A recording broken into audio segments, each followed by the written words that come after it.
Hey guys, what's up? This is FellowsBulls123 and welcome back to my channel. So, I want to do something a little new, a little zesty. It's going to be kind of part vlog, part review, and it starts with me telling you my secret shame. What is it, bitch? Okay, here's the deal. I've never listened to Serial, and you're like, Ryan, what is that? Doesn't it just go snap, crackle, pop, bitch? Let me tell you. So, Serial, I'm going to move over a little here in the viewpoint so I can put a little photo here. It's a podcast, it's like non-fiction, true crime stuff. It rocked the entire fucking world when it came out.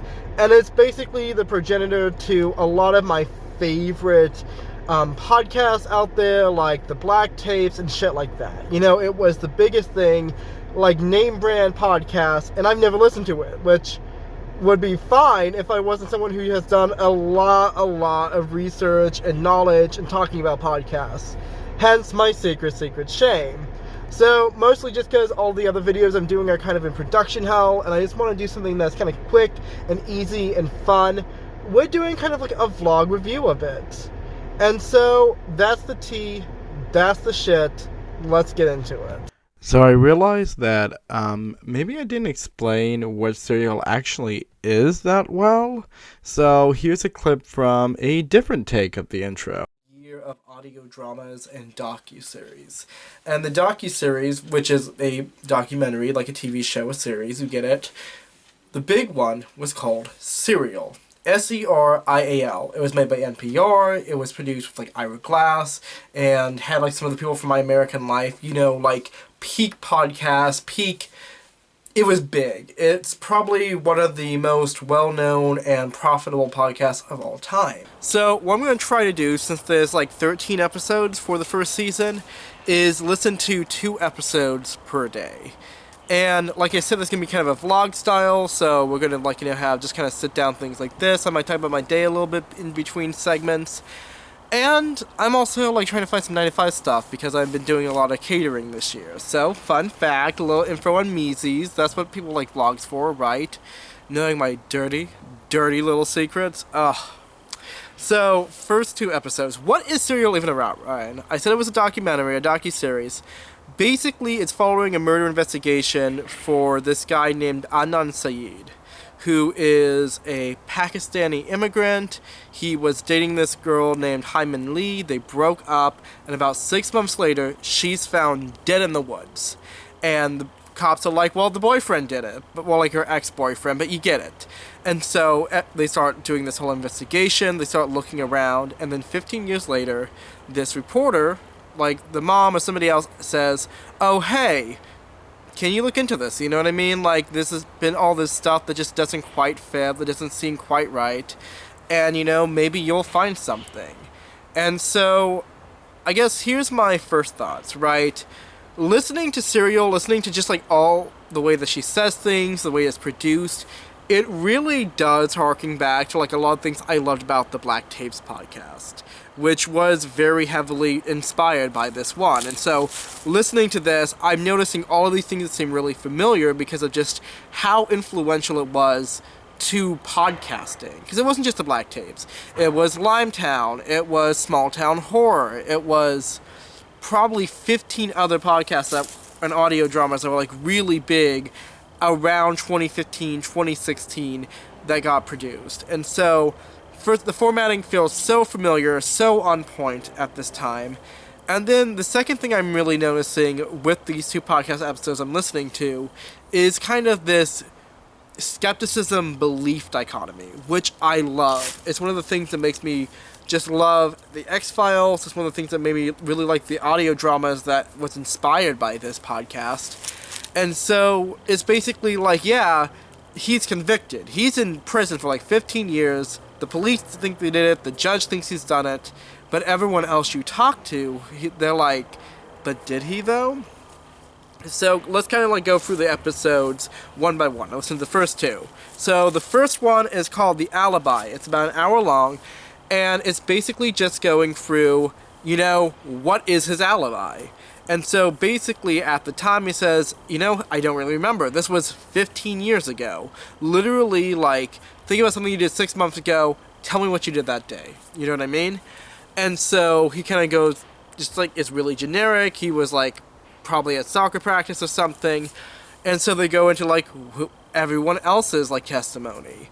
And so basically what happens with the case is that his best friend Jay is like, the dude straight up murdered her, right? He has like this whole thing about how he's like premeditated, and he's like literally forcing him to help dig the grave to like throw her body in and shit. And so according to Jay, like this was planned out, this was premeditated, he saw the whole fucking thing, and he's the only witness to that account. Everyone else either doesn't really know where he is, or there's this one girl named, but there's this one girl named Asia who says, actually, I saw him in the library. I was talking to him the exact minute, like the 21 minutes that are unaccounted for, like that she was missing. And so basically the reporter is trying to substantiate her claims. She's talking to everyone else that was like there.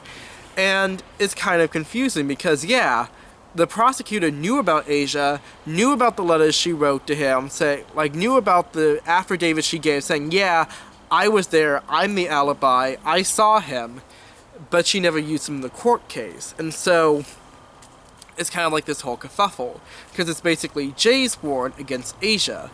Was he murdering Hailey at this point? Was he at the library? And it's kind of this thing, is like, do you believe him or do you not? And so the second episode gets really more into just kind of the background of the characters, right? She's reading from Hailey's diary, she's talking about the prosecutor's argument, and basically the argument from the prosecutor is that, Anand is like Pakistani, he's Muslim, and so it's like this star-crossed lovers type thing where he has to go against his religion, and like it's causing this like conflict because he's not supposed to date a girl because he's like very devoutly Muslim. And first of all, it comes off a little racist, to be honest, like, it's his religion causing him this divide. It's like, imagine like a gay couple and like one of the boyfriends supposedly murders the other one, and they're saying, it's the devout Christian, because he's like devoutly Christian or something. He has like this internal like debate over like how this man's corrupting him. You know what I mean? Like, it comes off a little patronizing in my viewpoint, just like the way it's presented from the prosecutor. But yeah, that's basically the prosecutor's argument. You know, he's like devoutly Muslim, she's led him astray, and so he can't like conflate that with his toxic masculinity. He murders her and like throws her in a ditch or something. And it's basically just really, for me, feels fabricated. You know what I mean? There's like a few lines from her diary that's like, okay, maybe he's joked about that, but it feels very jokingly. As someone who was raised in a very devout, like, religious home, I definitely get that type of pressure, even though it's not my specific religion with that specific religious restriction. But it definitely feels like one of those things where it's like, yes, you have strict parents, but he's still a teenager. He's still dating women. He's still doing a lot of things that are against his religion because it's a cultural thing. It's somewhat your faith, but everyone's been a teenager, and a lot of people have been teenagers with devout parents. You know what I mean? And so the prosecution's argument just does not seem that strong. Not necessarily he didn't do it, just that it's kind of not a good argument altogether. And everything else that gets played into it is like their relationship wasn't it was like somewhat tumultuous, but it was also just kind of them being teenagers. Everything just kind of seems to be fine, you know what I mean? Sure, there's some like, extra things mixed in, but except for the fact that they're both like children of immigrants, and they're like classic American couple, you know what I mean? They were part of like, this cool dance together. They weren't homecoming queen, but they were like homecoming royalty. They had like their first like dance on it, their first kiss. It's very saccharine, it's very Archie, you know what I mean? Everything else is just like completely normal teenage bullshit. And so the one flaw in the ointment for this is that basically a couple months before she dies, like Hailey dies, she dumps Adnan and she starts dating this guy named Don, who he's older, which is like a whole kind of thing that they haven't gotten into yet because it's only the second episode. But kind of like the end of episode 2, they give you like another little fly in the ointment. He was trying to get a ride from Hailey before she died. And this would be really weird because first, he should have a car, and no one else has like really mentioned like why he wouldn't have his car at the time. And two, because she always picked up her cousin during that time, and if he had like dated her for so many like months and years, he should probably know that. So why would he like, ask her day of? And so it's just one of those things where it's like a lot of people say he didn't get in the car, he simply asked, but at the same time, why was he trying to get a ride from her when he has his own car, when like he knows she should be busy? And so, the plot thickens. Now, so, this is completely unrelated, but this is a vlog, so I guess I can tell you about my life. And what happened is I totally beat Super Mario Bros. I think that's what this one is. Yeah, I beat it, so, child me should be happy and go celebrate on the playground. Thanks, bitch. Bye. hey guys, what's up? This is False Bulls 123, day 2, back at it again. So, I got a little bit of job hunting today, I got an interview for tomorrow, so I'm excited, I'm pumped. And also, just check out this fit. Oh yeah! If I was a smart cookie, I would have put that in slow-mo, but I'm a dumb cookie, so you're just getting whatever the fuck I just shot, okay? I'm a YouTuber, I'm not a documentarian. Who do you think I am? Shane Dawson? Jays.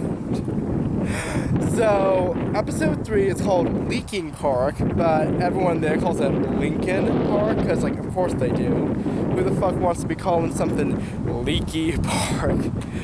And basically, Lincoln Park is the murder park. It's where you put all the dead bodies in the hole. So, basically Lithia. And that's also where they find Hailey's body. So, basically the reporter, I really need to learn her name. She is learning about this guy named Mr. S, who she wants to keep anonymous. And their whole thing, right, is that he's like, the whole story that he's going to like go take a piss. He walks out into the forest like 127 yards, and oops-a-doodle, he stumbles upon a dead body. Gross. And there's like all these things, because it's like, wait a second, like, that's a really far way to walk into the woods to go take a piss. And my initial reaction is like, yeah, but at the same time, does anyone want to get like arrested for indecent exposure? Just saying. You still have to like, report that shit, even if it's like a low-level non-violent sexual crime. But we find out that this man has done other low-level, non-violent sexual misdemeanors. So don't look at the boogie that, boogie that, boogie that, boogie that. But yeah, this guy is like, has a history of shrieking. He's like, basically a little sex pest. And so they're like, okay, this is kind of iffy. It was kind of hard to find the body. Is he involved? Is he a murderer? And probably not. But it's like, it's a weird thing. Like, no one was expecting to find like her body in the murder woods found by the local shrieker. And this is where we get, and that's like basically the whole thing. They kind of talk about the body, how they found it, sort of like him as a suspect, but probably not. And this is where we get to episode 4, which just adds all the fangles, all the jingle jangles to the plot. It's thickening, honey. The plot is thickening so badly, it is like you put cornstarch in a pudding. So, episode 4 is called, I think, Inconsistencies. Yeah, that's it. And it's basically looking at Sam. So, it's following Sam, right? And Sam is the friend. He's the one that's like, oh, I helped him like hide the body and all this other shit. And they start looking into him and they find out, wait a second, they ain't besties. He's like an acquaintance of him. He's like his plug. He sells some weed. Why the hell did he help him hide a body? Until they ask and they're just like, hey man, he got dirt on me. I mean, like, I sell him weed. Like, and snitches get stitches. That's why I'm not talking to the tops. That's why I didn't call, because, like, it's just not what you do. And so they're like, okie doke, but, like, still, we need them deets. Like, how did he do it, and where, and why? And so he starts, like, whatchamacallit, testifying, but it keeps changing, right? Like, individual little details keep changing, his, like, culpability in it keeps kind of changing, and it's, like, super sus, because, like, first of all, why, like, here's the thing, if somebody blackmailed you to do a murder, why would you come forward? You know what I mean? Because, like, even if you're blackmailed, you still helped hide a body. You're still an associate of murder. And he said this, it's like, I just didn't want to, like, get in trouble. I'm already associated with this. And it's like, honey, who would have thought you would have done it? You know what I mean? Like, you weren't besties. You know what I mean? The guy, like, Adnan, he literally has, like, his testimony literally gives you an excuse for him to, like, for you to have his car, have his cell phone, you know what I mean? Like, in a way that didn't connect you with the murder.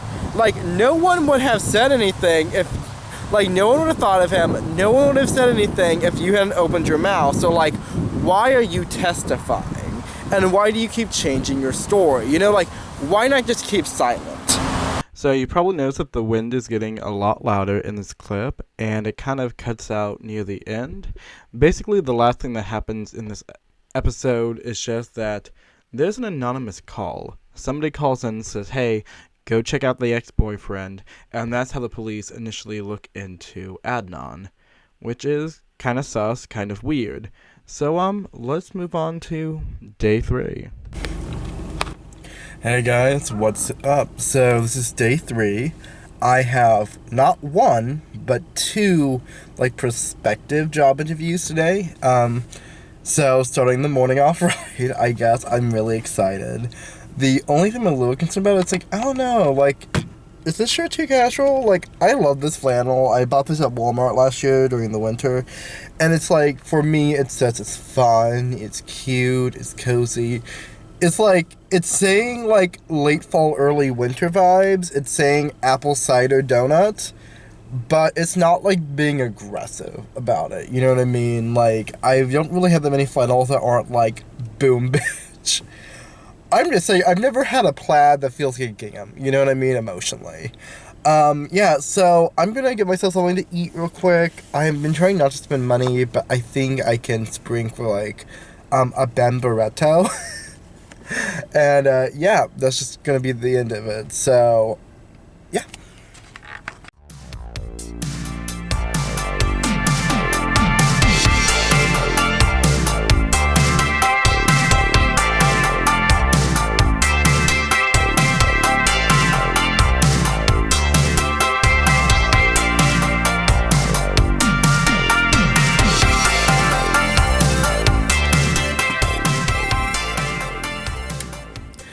Okay, so I was a little spendy boy, and I got myself, another Mexican pizza, because I have issues, hi. Yeah, so I have about 45 minutes before I need to be at my first job interview. Oh my goodness, imagine having 2 job interviews. Also, look at how beautiful the lighting is today, like...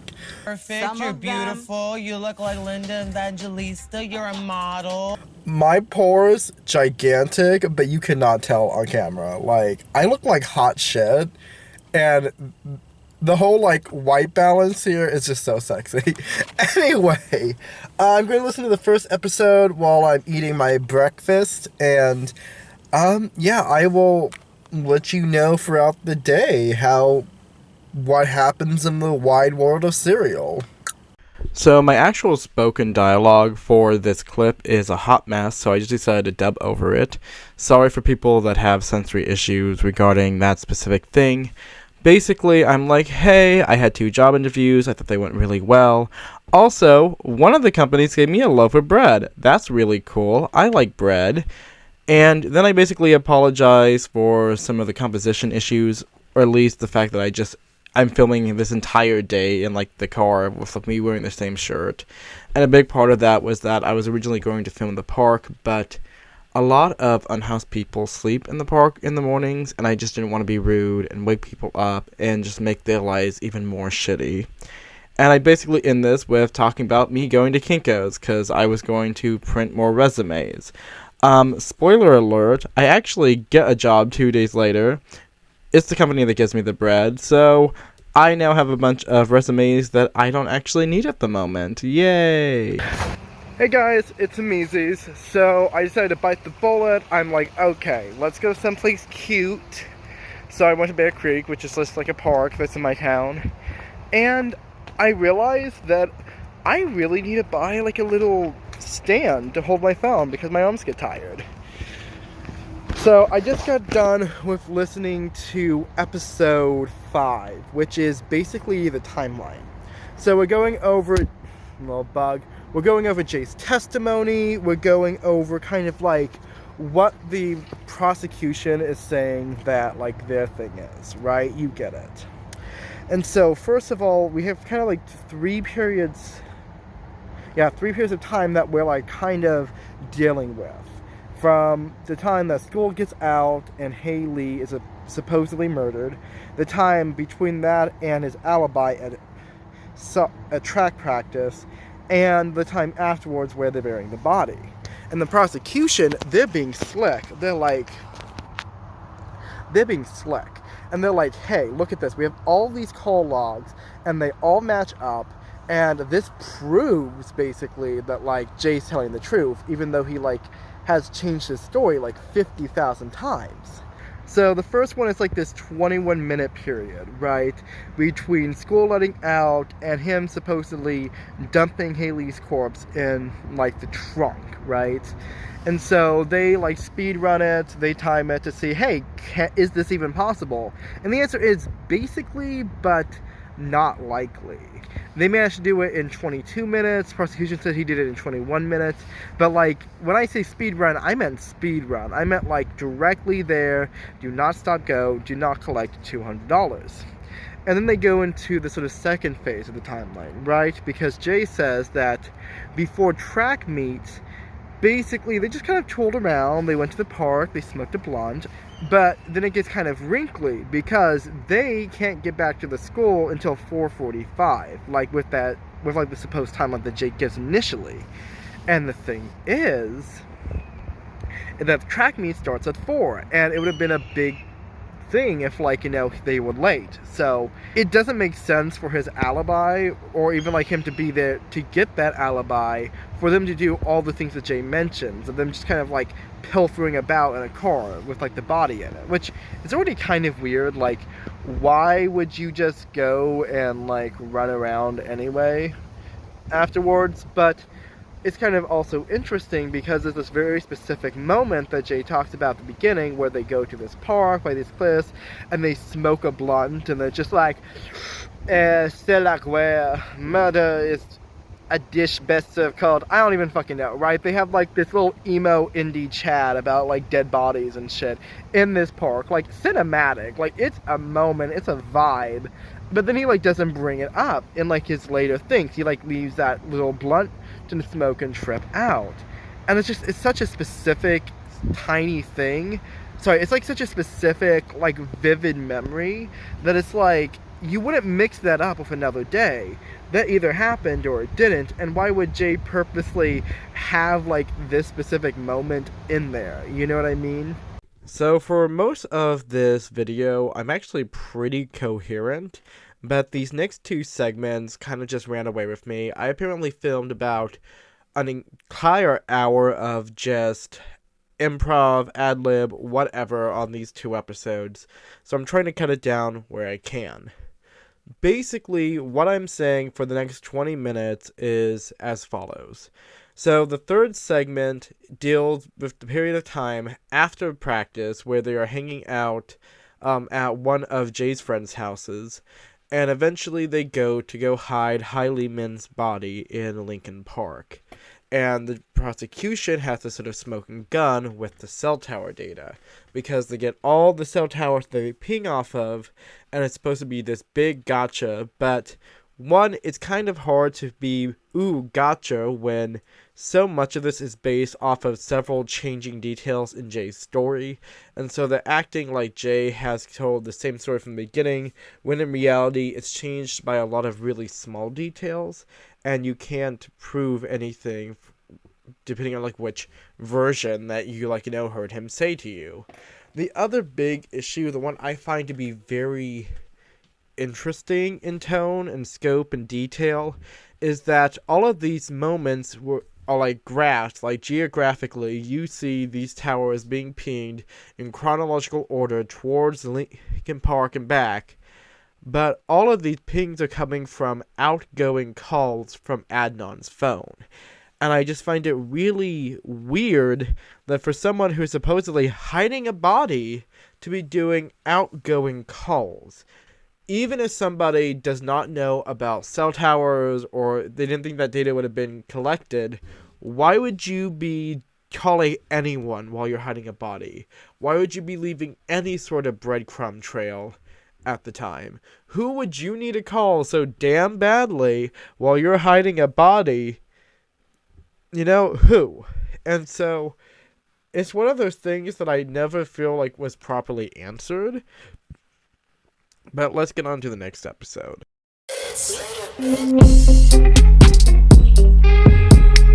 So it's day 3. As you can see, I have an outfit change. Yes, you are enjoying that. Thank you for noticing. And the story to that is basically I took a nap, listened to some Lizzo, and I felt inspired to dress like a slut. But let's talk about episode 6. Hello, it's me again, False Bulls 123, back on my bullshit. So basically, episode 6, the case against Adnan Syed, is kind of just a fix-up episode. It's going through a bunch of just kind of random little tidbits in the case. And that's one thing we'll see a few different times throughout this series, is that because Serial is produced serially, like it's a serialized series, say that 5 times fast, sometimes they kind of have to find content and just go down some rabbit holes, which you'll hear my ire about later on in this video. So there's basically 3 main things that are of interest in this episode. The first one is them dealing with, I believe, Kathy. So Kathy is the friend that they were smoking weed with before they went to go hide the body. And supposedly Adnan was being really weird and just like very uncomfy. And, you know, maybe it's because he hit a body. Maybe it's because he was high and the cops called. And then there's a few different really weird things that happened during this period besides that. One, apparently Adnan never remembered that day well, even though Haley went missing that day, and the cops call him to ask him, hey, do you know what happens, because she went missing. And the other thing is that apparently there are several calls that happened during Kathy's place, one of which almost like seems like there's a third conspirator to the go hide your ex-girlfriend in the woods plot. And so that is a whole kerfuffle. That is another thing they bring in confusingly and never resolve. So there are 2 other things mentioned in this 45-minute video. One is a piece of notebook paper that somebody was using to pass notes in class, and at the top it says, I'm going to fucking kill her, or something to that effect. Did Adnan write this? Did he write it for this specific context? Is this a ridiculous thing to show in a court of law that somehow totally did? Yes. Does it mean anything? No. And the last object is a phone call made, I believe, during a very seminal part of the murder investigation during the 3rd window of time where they were hiding Hailey's body, supposedly. And that was a phone call to a friend of Adnan, but not a friend of Jay's. Throughout this very long clip that I am dubbing over, I have repeatedly called her Miss Keisha, like the Vine. Miss Keisha. Miss Keisha. Miss Keisha. Oh my fucking god, she fucking dead. That is not her name. I don't remember it, but I do say her name correctly later on this video. So, just deal with that emotionally. So, the next day, I finally came down with a cold that's been going around my family. And I felt like hot dog shit. And so, because I need to be up the next day to get a job and be a sexy bitch, I basically just slept all day. So please enjoy day 4, 27 seconds of me groggily brushing my teeth. Maybe you're into that, and maybe you shouldn't tell me if you are. Okay, bye. Next day. Let's go. So episode 7 is a really interesting episode, probably one of my favorites, and it's also the only one I plan to do as a voiceover. So let me look at the notes that I wrote about it. Basically, the reporter interviews a innocence committee director, like one of those people that looks at cold cases and stuff like that to try to prove people innocent. You get it. And she brings up quite a few different things about the case that, maybe they should look into. First, why has nobody interviewed the super old guy that Hailey Min was dating? That's sus. Also, Adnan doesn't have a motive. We don't see that. We agree, lady. And also, what about racial profiling? Which they do get to in the series, but at a laughably late point, which we will hear the criticism going forward. The last bit of evidence, which I find to be really interesting and damning in the case, is just the general lack and uninterest in testing the physical evidence. There wasn't a lot of DNA testing, there wasn't a lot of fiber testing for anything found at the crime scene, and if I also remember correctly, they didn't try to rule out fingerprints or DNA samples or things like that at the crime scene itself. So there's actually a lot of physical evidence that is never processed or brought up in the case. And if you look at the prosecution, it's mostly witness testimonies and character witnesses, not hardcore physical evidence like other cases. So now that we got that out of the way, let's do a cute little beauty tutorial, a little makeup time. And this is basically just what I do to get ready in the morning when I am doing a catering event or I'm doing a job interview, something where I don't want to look like hot dog shit. This is basically what I do. So as you saw, I brush out my mustache for nice little eyebrow wand. If you have an eyebrow pencil, you know what it is. And then I'm taking a little bit of concealer and I'm getting that under my eye bags and I'm just blending that out into my cheekbone. Now, I am waiting for that to sort of cure or whatever concealer does. I'm not a makeup guru. And after that, I'm going to take a really nice pigmented blush. I only own one blush. And I'm just going to kind of pat that into my cheekbone, kind of blend that sort of shape there so I get a natural shape back into my facial features. I don't wear a lot of concealer foundation, so it's just a way of making it be a little bit more seamless. After that, I'm going to take a little bit of dark brown eyeshadow because I don't own a contour brush or makeup, whatever the fuck it's called, and I'm just going to contour a little bit along the nose line, once again just to sort of blend that out, and also to snatch my nose a little bit. I got a big nose. So, yeah, that's pretty much what's going on in this clip. Hey, kings, queens, and other monarchs. So, fun fact, great news, I got a new job. It's at the bakery I was mentioning, the one that gave me a loaf of bread, and I am so fucking excited. So we're gonna see that next week, and I'm gonna celebrate, get myself some diner food, what the fuck you want to call it. But let me tell you about the episode I just listened to. So this was episode 8, and basically they're like, okay, we know Adnan, but who the fuck is Jay, right? Who is he really? And so she's kind of exploring, who Jay is, what people thought about him at the time, and also, why was he so believable? And on that note, there's, kind of two main things. First, the prosecution's, or the defense is, hey, this is, the biggest thing that's, kind of flimsy in this case, besides, the lack of forensic evidence and the kind of, iffiness of the cell towers. So she is just hounding Jay. And Jay's just this nice black kid, and she's kind of this older white woman, so it gives Karen vibes. And they play clips of the audio from the trial, and she literally sounds like the no pomegranates lady, right? No pomegranates! No pomegranates! And so it's you kind of get it. That engenders compassion. You watch some Karen be like, oh, I bet you're cheating on your girlfriend. I'm a feel for dude, you know what I mean? I don't want to trust this Karen when it comes to that, you know what I mean? Because ultimately humans are empathetic and not rational, which kind of becomes this whole thing when you consider that our justice system depends on the empathy and consideration of people that supposedly relate to you, a jury of your peers. The other thing is that essentially the police aren't really concerned with his inconsistencies because they're trying to build a case. Everyone's trying to create this proposed narrative, which is what really all of this is. A case is just a type of narrative that we create to understand things. And this, everything's spin in some sense. You get that. And so it kind of makes sense that, oh, you know, there's this confirmation bias here, this type of optics with these people, with how these things go. And it kind of keeps going, because we find out, and I am so upset that we did not mention this at the beginning, Jay apparently was like a giant emo. No one told me. I'm like, excuse me, there was an emo this entire time? Darken your clothes, strike a violent pose, honey. Like, dear Lord, people need to start telling me when this emo's afoot. But it kind of gets really interesting, because they kind of talk to, like, Jay's friends, and because all we really knew from, like, the other episodes is that he's basically, like, the weed plug, you know what I mean? Like, he just sells weed. He's kind of a stoner. But, like, they're talking about how he's, like, you know, actually kind of sweet, how he, like, you know, has to help his, like, mom and, like, grandparents, you know? It's one of those, like, sort of household situations, and how he was, like, really, like, in love with his girlfriend, Stephanie, who's, like, kind of richer than him.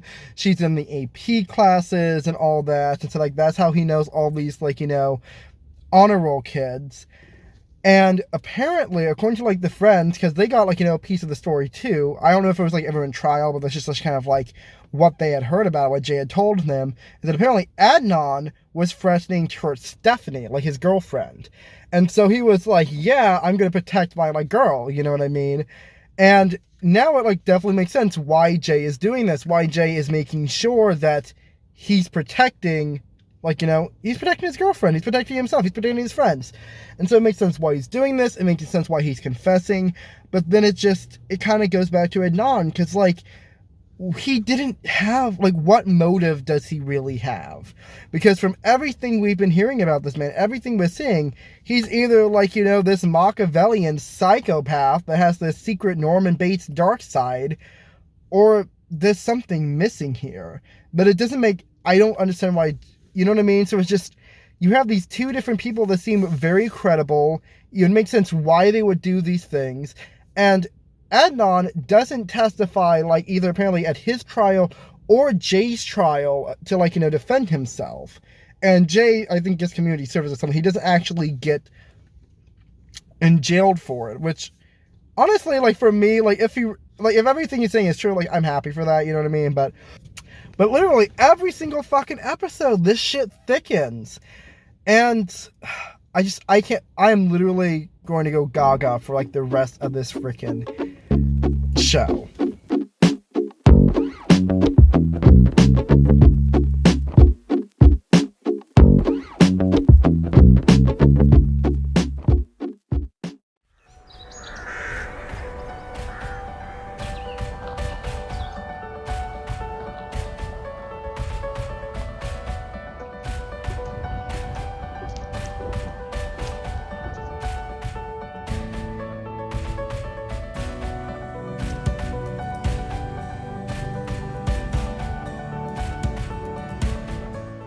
Hey guys, what's up? So, it is like day 7 maybe, who even knows, of this, like, listening to serial podcast challenge, whatever the fuck I'm calling it on the title. And I decided to do something a little fun, and that is just say yes to myself, you know what I mean? I remember there's, like, this whole thing with, like, Nietzsche. Oh my goodness, I'm, like, such a philosopher boy. Where there's, like, this whole idea of, like, master and slave morality, right? And the whole concept is that there's some, like, you know, mentalities that are meant to be limiting, of denying yourself pleasure. And then there's others that are, like, saying yes to yourself instead of saying no to something else. Or something like that, I don't fucking remember. But I think about that sometimes. It reminds me of this sermon I heard a long time ago, and I'm not particularly religious anymore. But it's about this whole thing about how when you're not used to having things, you get into this mentality that you can't have things, right? That you are incapable of finding enjoyment. And so, you know, since I've just recently got a new job, I just kind of don't have anything I have to, like, struggle about. I'm like, why not? I have a car, I have the money now.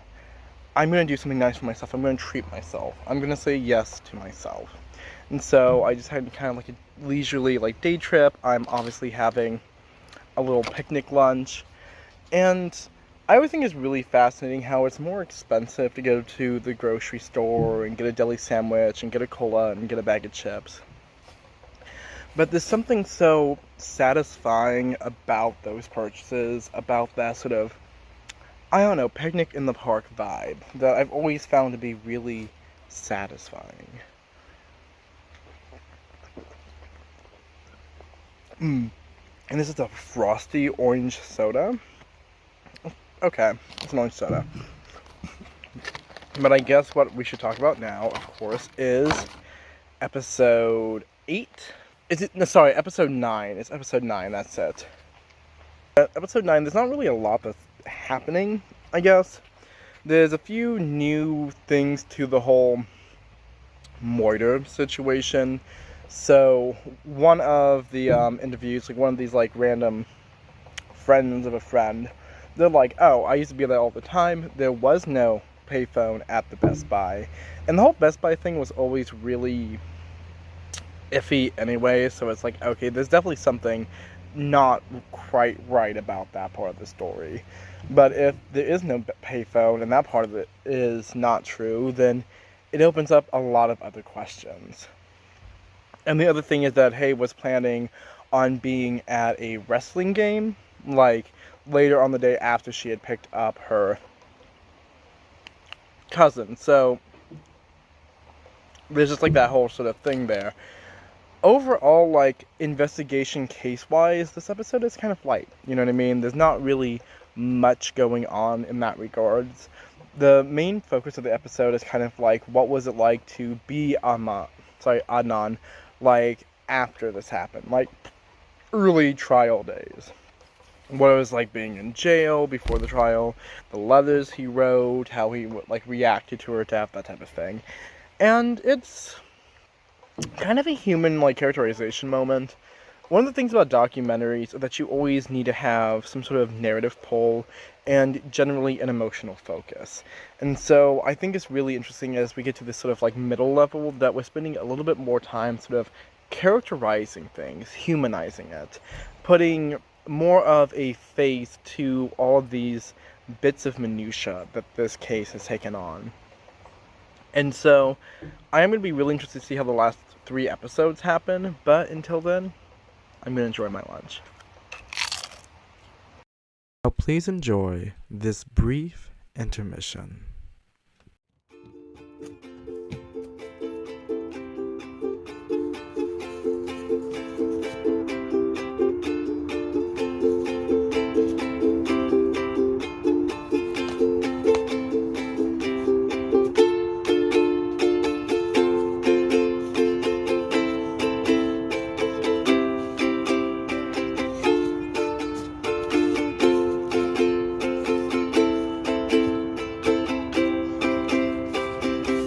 I'm not gonna pretend that I'm perfectly fine, that I'm perfectly content. There's things I need, there's things I hope that I can see. You find the temperance, you find what I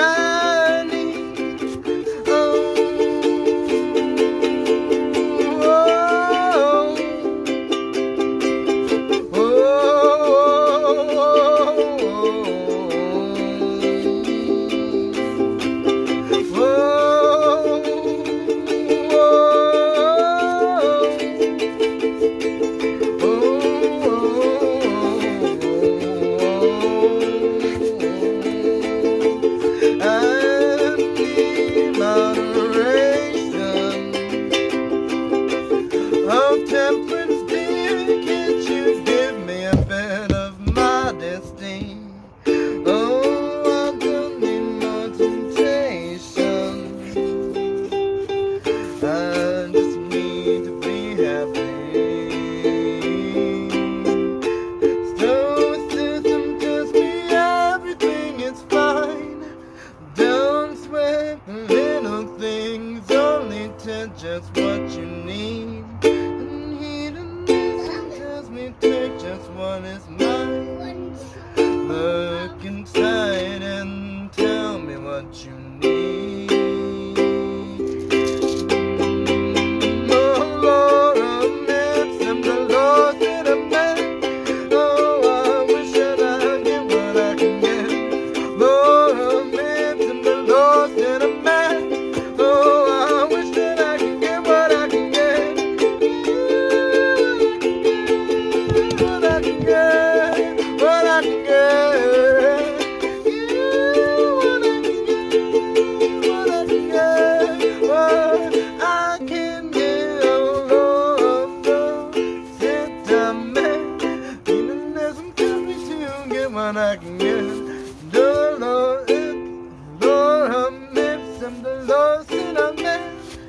Oh, I'm gonna get what I can get what I can get what I can get. Why does it always seem to pass that the one don't love me back? Why does it always seem to pass that the one that I love don't love me back? Lord, Lord, I'm something lost in a man. Well, it tell me to get what I can get. Lord, it's something lost in a man.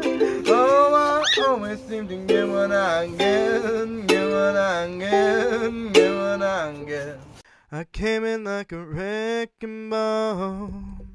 I just closed my eyes and swung. All I wanted to was break your walls. All you ever did was wreck me. Yeah, you wreck me. Yeah, you wreck me. Hey guys, it's Mees. It is Monday currently, and I'm kind of just doing like a few small errands. I went to go pick up my paperwork packet from my new job so I can fill that out and get that turned in. And that's pretty much all I've done so far today. I did skip a day on listening to the podcast just because life got in the way. And pretty much yesterday I just hung out with my dad and then watched Nosferatu, which is kind of cool. Don't really have any opinions on that. It's just, watched the most critically acclaimed vampire movie ever, whatevs. And basically, let's get into the podcast episode. So episode 10, I don't even remember what it's called, but it's basically focusing on Christina, which is the lawyer from, Adnan's lawyer. And so it starts off with them kind of going over, hey, was there any, anti-Muslim sentiment in the case? Which is a really fucking good question. Yeah, this wasn't, post 9/11, but there's still some baggage there, you know what I mean? And they kind of talk about, yeah, the prosecution was Muslim men are abusive and controlling and all this shit. And so you definitely get the sense that, hey, maybe that definitely prejudiced the jury a bit, which I think is kind of interesting that we're into episode 10 to actually talk about that, to actually delve in. They mention it in the I don't know, with that one interview, I think it was episode 8, can't remember, editing around will know. But it's 10 episodes to talk about this, which, okay doke. And the rest is kind of talking about Christina, which, starts off pretty good. We kind of go over her style. She's been mentioned a couple times. She sounds like the no pomegranates lady, we get it. But then this gets into this whole thing about how, she got disbarred before she died, and all this other stuff, and so what happened? And so it turns out that she's kind of all over the place with her arguments, and she keeps hounding her clients for money, and then not using that money for things she said she was going to use the money for. And then she basically got sued or something for that. And so people are is she a nutter? Is she a scam artist? Is she just really sick and isn't realizing that she doesn't have enough spoons in her life to be a high-end defense attorney? And so, it's this whole drama, and it's kind of interesting, because she's supposedly, this really great defense lawyer. But by the time that they hire her, she's kind of been going downhill for a while. And so it's just, there's so many little things that, what would have happened if she didn't have, 50 debilitating diseases and was chain smoking like a chimney? There's also this thing I've been noticing about the narrator, the reporter, whatever her name is, I forgot it still, that I find to be really grating at times, and that is she tends to be very naive about situations. She has this sort of innocent worldview that you wouldn't expect for someone who is literally a reporter. You know what I mean? Reporters tend to be a bit salt of the earth by profession. And so she's always like, oh my goodness, I never thought that people would assume offensive things about Muslim men in America. Oh my goodness, I would never assume that our justice system is broken and that people constantly take plea deals to not, get worse sentencings. What a droll and interesting concept. And maybe I'm being a little bitch here. Maybe she's feigning innocence or feigning ignorance as a way of introducing these concepts to people who don't know these things. Which, okay, that's possible. A documentarian has to make a framework for the audience to grab a hold of. But I don't get that sense from her. I get the sense that she's literally never considered anti-Muslim sentiment in this case before somebody else mentions it. And it's that kind of naivete that just is really irritating because it just feels so ungrounded. It feels so not necessarily innocent in like a sweet way, but almost privileged in that for someone who has supposedly spent so much time with the justice system, with these types of situations as a crime reporter, and they've never had to consider these harsh realities. I don't know. Once again, maybe I'm just being a little bitch about it. Maybe it's just like me being rubbed the wrong way for no reason, but it's just food for thought.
Bitch, you want to hear some tea? So basically, here's what I've done today, and you've probably already seen like the file footage. So basically, what's up is I went to the bank this morning, saw this weird charge. It's fine. I figured it out. I left my card there. Oopsie daisy. So I had to go back just now.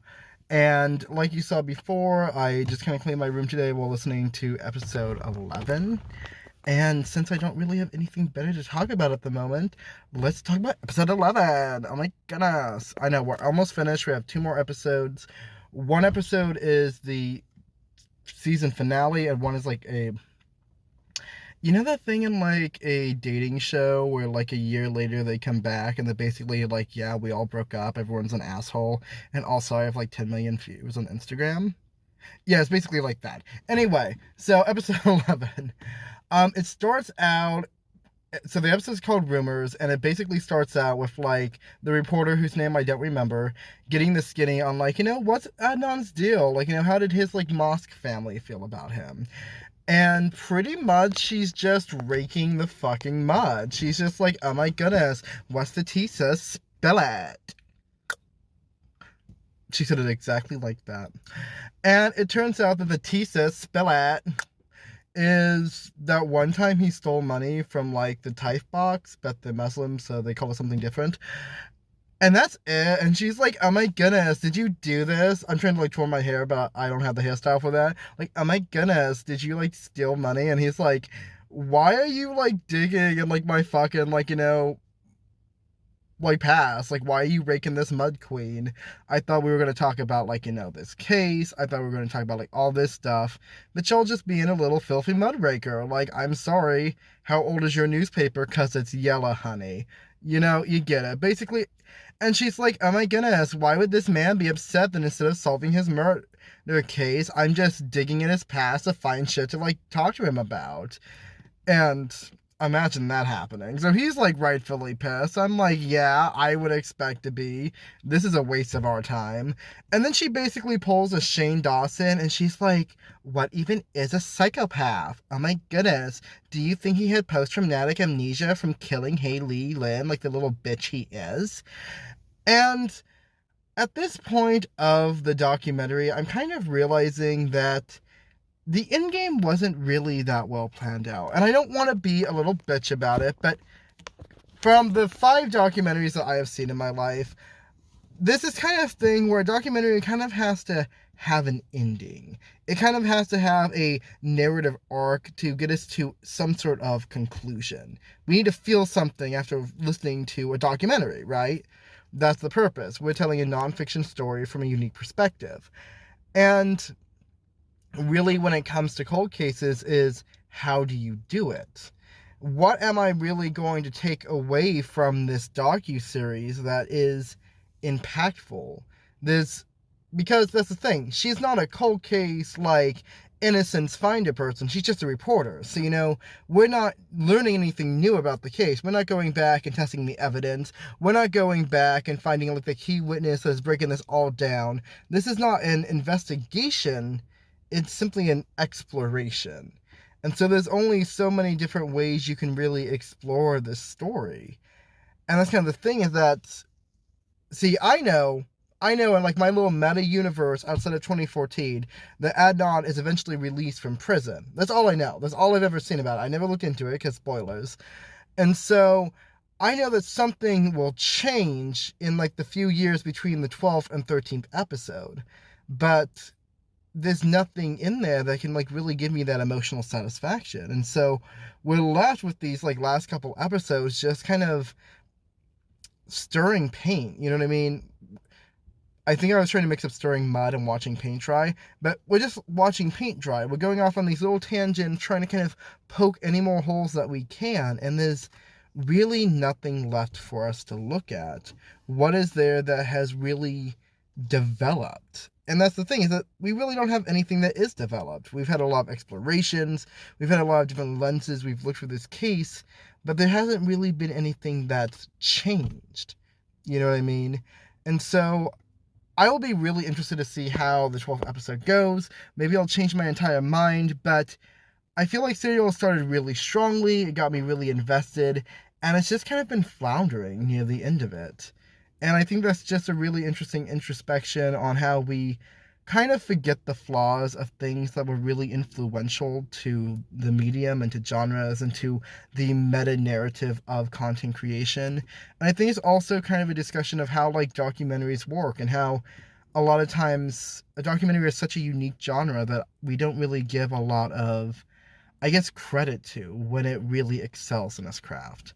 So, I probably have some footage for the rest of the day, but that's going to be it for Serial Updates. Kings, Queens, and In-Betweens. So, if I'm playing my cards right, we're going to be listening to episode 12 today, and I thought, okay, let's make it exciting. I finally have a car, I want to do fancy shit. Let's go climb a mountain.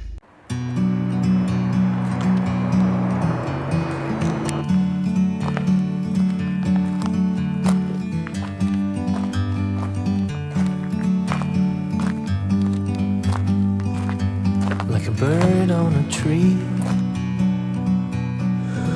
I'm just sitting here. I got time, it's clear to see. From up here, the world seems small. We can sit together. It's so beautiful, you and me. We meant to be in the great outdoors, forever free.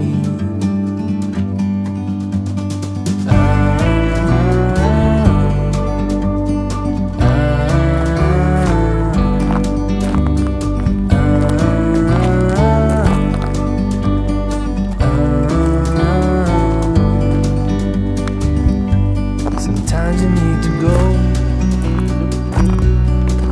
and take a step back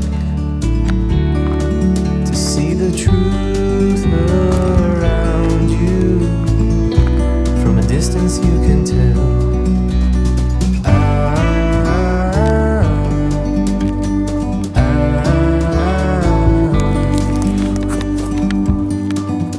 You and me were meant to be in the great outdoors, forever free. You and me, meant to be in the great outdoors, forever free.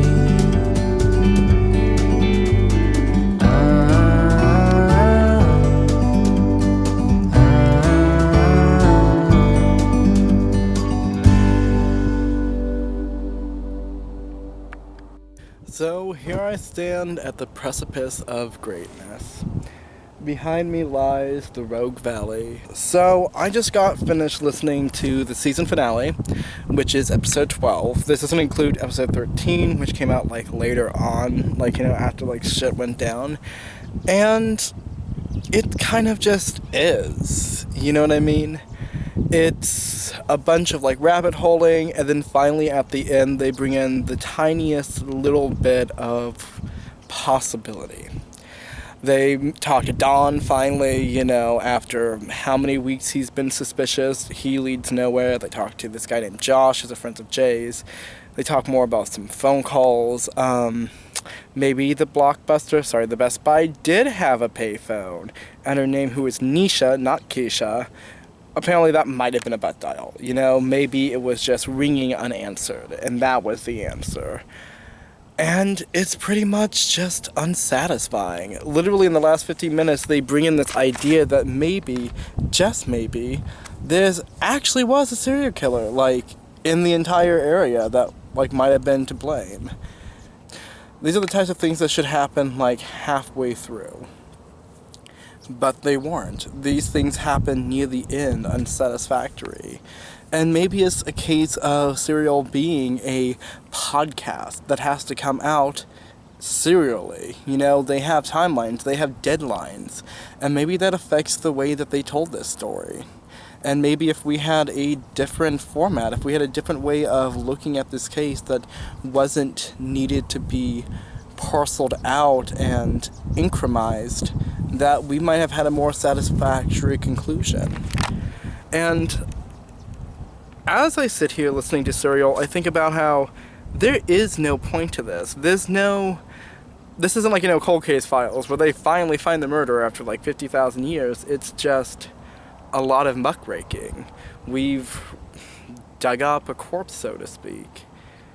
And it really just kind of so there's like this Jeffrey Dahmer series that's going on right now, and it's kind of causing this like big hullabaloo. So let's tie that in because relevancy, because SEO, because I'm such a good like web maestro. But it kind of just like, you know, let's talk about efficacy of true crime.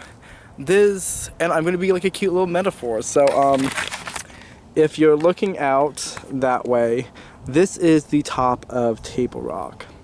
And on Table Rock, there is a very special flower that grows here. I don't remember the name of it, but it only grows here, in this exact spot, and nowhere else in the world. And there's something really beautiful about that. There's something so horrifically sublime about a little flower that grows in a place where you wouldn't expect anything to grow, on top of a big flat rock. And that's kind of the thing, is that there's so much beauty here. There's so much absolutely gorgeous here. But me being here, me standing in this presence, is an erosion of sorts. I touch the trees as I come up. I touch these rocks as I sit down. I carry in and dust out. And my presence here affects this landscape ever so slightly. And so this is a beauty, and this is a beauty that I do my best as, I guess, a citizen, as a person to preserve, but by enjoying this beauty, I somehow degrade it. By trying to find something sublime and beautiful and truthful in the world, I affect what already exists. I think true crime is kind of the same way, but in a much more macabre sense, is that we're all looking for some sense of truth. We're all looking for something that is meant to be, I don't know, satisfying, closure, understanding, a look into the darkness of humanity. And by doing so, we still cause some small, indelible pain. By being a consumer, we're culpable of not necessarily empathizing, I guess. I don't know, and that's kind of the issue when it comes to documentaries, is that we're narratizing somebody's life. We're creating a story around something that maybe isn't a story. And I don't know. I guess the question really is, should we? The question is, what did this podcast help besides create a piece of pop culture involving a 16-year-old girl being murdered and left in a ditch? And I don't really have a good answer for that. So I'm going to sit out here for a while. I'm going to enjoy, I guess, the entropy of beauty or something. And we'll talk a bit later.